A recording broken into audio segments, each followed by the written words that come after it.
I discovered my girlfriend was cheating. So I let her new boyfriend learn the truth the hard way. Hello Reddit, and welcome back. This happened about 2 years ago, and even now, some of my friends still call it the most satisfying revenge story they've ever heard. At the time, I was 29 years old. I had a stable job in software development, a decent apartment, and what I thought was a happy relationship. My girlfriend, Emily, and I had been together for nearly 4 years. For most of that time, things were great. We traveled together. We spent holidays with each other's families. We talked about marriage. We talked about buying a house. We talked about our future like it was already guaranteed. Looking back now, I realize I ignored a lot of warning signs. Because when you're in love, your brain has a funny way of protecting itself from uncomfortable truths. You see what you want to see. And you explain away everything else. The first signs appeared about 6 months before everything fell apart. Emily suddenly became obsessed with privacy. She started taking her phone everywhere. Even to the bathroom. Even when taking out the trash. She changed all her passwords. She angled her screen away whenever I walked by. Every time I asked if something was wrong, she'd smile and tell me I was imagining things. I wanted to believe her. So I did. Until one Friday night. That night changed everything.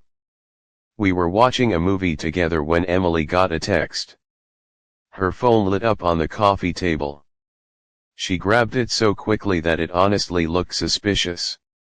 I noticed her face change for a split second. Then she smiled. A fake smile. The kind people use when they're trying to hide something. I asked who it was. She immediately answered. Just a coworker. Too quickly. Way too quickly. Something felt wrong. For the first time in 4 years, I felt genuine doubt. Not jealousy. Not insecurity. Doubt. And once doubt enters your mind, it's hard to get rid of. Over the next few weeks, I started paying attention. Not spying. Just observing. And what I noticed scared me.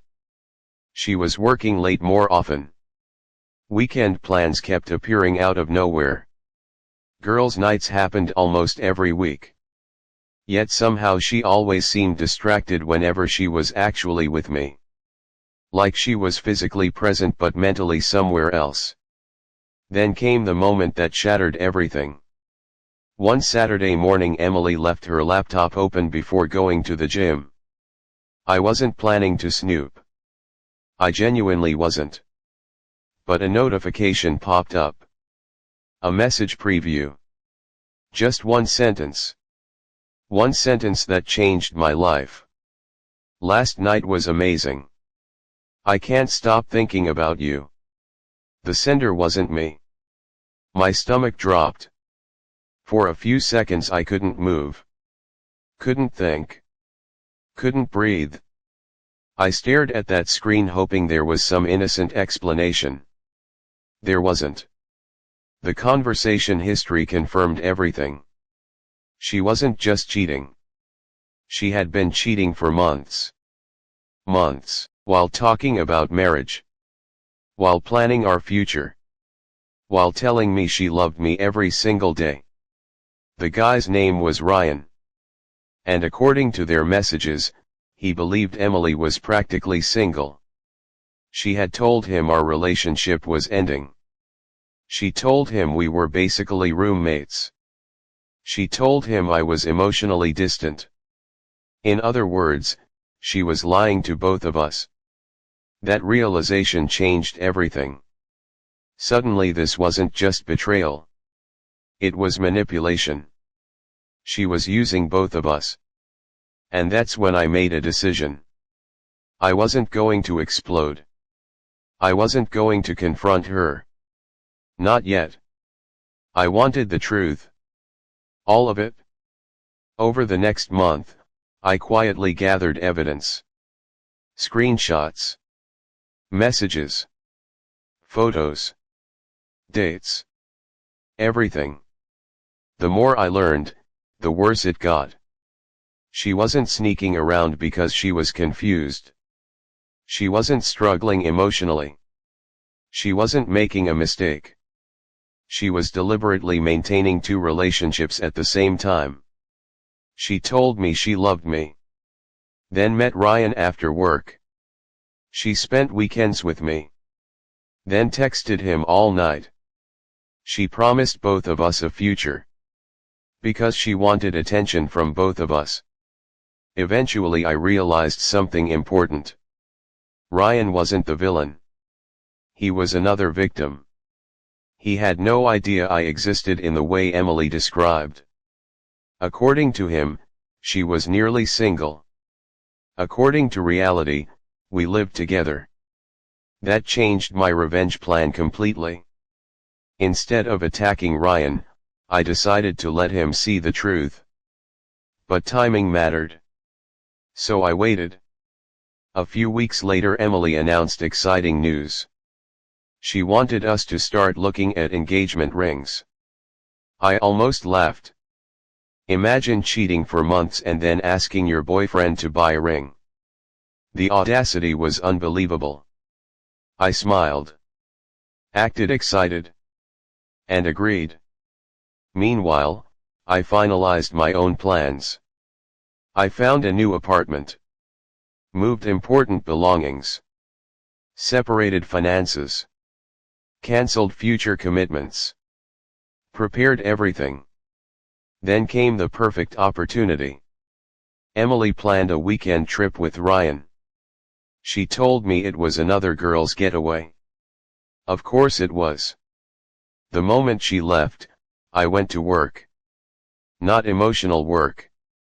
Actual work. I packed every single item I owned. Moved everything. Changed addresses. Transferred accounts. By the time she returned, our apartment looked completely different. But that wasn't the best part. The best part happened before she even got home. Because I finally contacted Ryan. I sent him a simple message. I introduced myself. Then I attached evidence. Photos. Dates. Messages. Proof. I didn't insult him. I didn't threaten him. I simply showed him reality. Then I waited. 30 minutes later my phone exploded.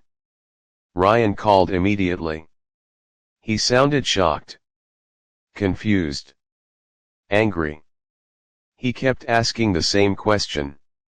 Are you serious? I told him everything. And within 10 minutes, he realized he'd been manipulated just as much as I had. He wasn't happy. Not even a little. What happened next was incredible. Ryan decided he wanted answers, but instead of warning Emily, he stayed silent. And together, without even planning it, we both stopped responding to her messages. She spent the entire weekend believing she controlled the situation. She had no idea both men knew the truth. By Sunday evening, panic started setting in. Ryan ignored her.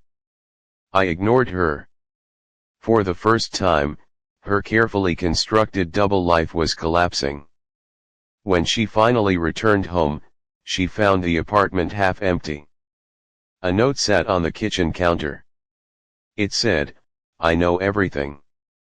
Ryan knows everything. Good luck explaining yourself." That was it. No yelling. No drama.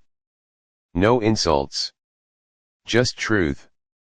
Apparently she spent the next several hours calling both of us non-stop.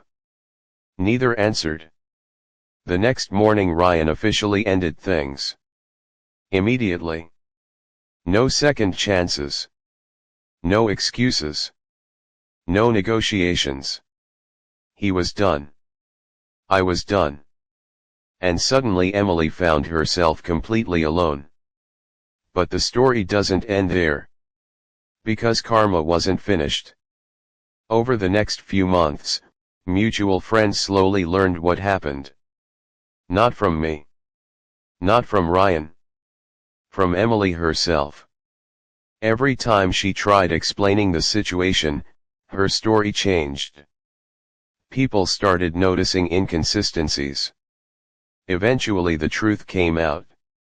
And once it did, many friendships disappeared overnight. Trust is hard to rebuild when people realize you've been lying for months. Meanwhile, Ryan and I actually became friends. Not close friends, but respectful friends. We had survived the same manipulation. And oddly enough, that created mutual understanding. One day we met for coffee. We talked about everything. And that's when he revealed something surprising. Emily had been talking to yet another guy during the same period. Not just me. Not just Ryan. A third guy. Neither of us could believe it. Apparently she wasn't maintaining 2 relationships.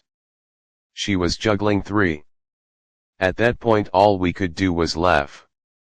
Because the situation had become ridiculous. The more we learned, the more obvious it became that Emily's biggest weakness was greed. She always wanted more attention. More validation. More options. And eventually that greed destroyed everything. 1 year later I heard an update through mutual acquaintances. Emily had tried reaching out multiple times. Not because she missed me. Not because she felt guilty. But because she regretted losing stability. The relationship she thought would replace ours never existed. Ryan was gone. The third guy was gone. Most friends were gone. And suddenly she wanted another chance. She never got one. Because by then I had learned the most important lesson of my life. When someone shows you who they really are, believe them. The first time. Not the 5th. Not the 10th. The first. Today I'm in a much healthier relationship. One built on honesty. Trust. Communication. The things I thought I already had. And every once in a while, someone asks if I regret not screaming at Emily. If I regret not exposing her publicly, if I regret not getting revenge in a bigger way. The answer is no.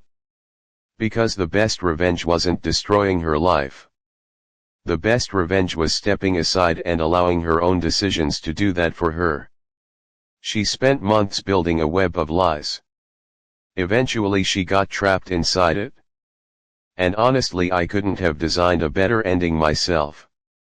Thanks for listening, Reddit.